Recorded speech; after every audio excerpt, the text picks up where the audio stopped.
Baru saja umur 20 tahun tapi dah ada kafe sendiri? Biasanya pada umur macam ni mesti tengah struggle nak cari kerja tak pun habiskan belajar kan? Tapi lain pula cerita bagi Vivi yang nampaknya dah jauh ke hadapan. Korang mesti terkejut dapat tahu Vivi dah ada kafe sendiri. Satu permulaan yang tak semua orang mampu ke tahap ni. Menariknya, kafe ni hadiah daripada ibu tersayang.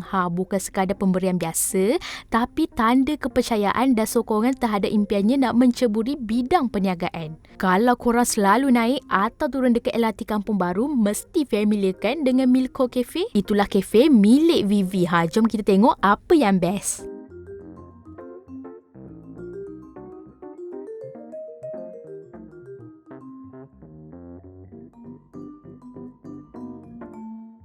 Dengar cerita, dekat sini ramai yang datang lepak lepas balik kerja untuk makan makanan Korea. Katanya menu-menu kat sini berkonsepkan grab and go.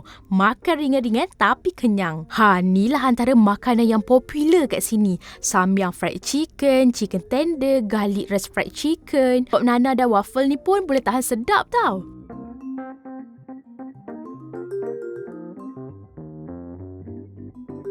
Lalang tu, jom kita tengok Vivi bersilat dekat kitchen.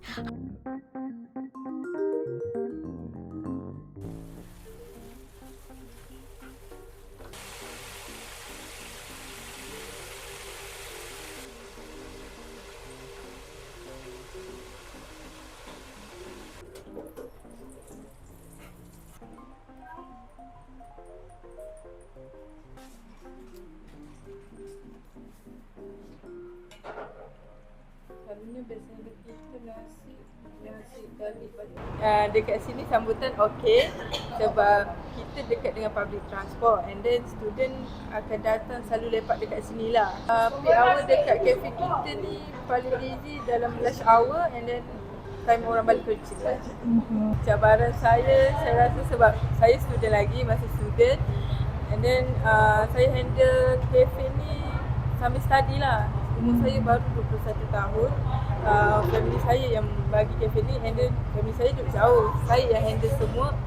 Sampai Z saya yang cari barang-barang mentah apa semua. Saya yang handle semua. Saya tak selalu ada. Ada dalam seminggu kita ada selalunya 3 hari. Dalam 3 hari sekali macam tu lah. Macam tadi awak cakap kan, parent yang bagi kafe ni, dia hadiahkan ke apa? Ya, dia hadiahkan. Birthday saya. Sempena birthday. Dah berapa lama? Dalam nak masuk 5 tahun. Dalam 5 tahun. Ada planning untuk tambah menu tapi kita tak sempat lagi sebab saya pun student. Sebab ni pun kita dah banyak menu. Kagum kan? Kafe macam ni Vivi mampu handle sendiri.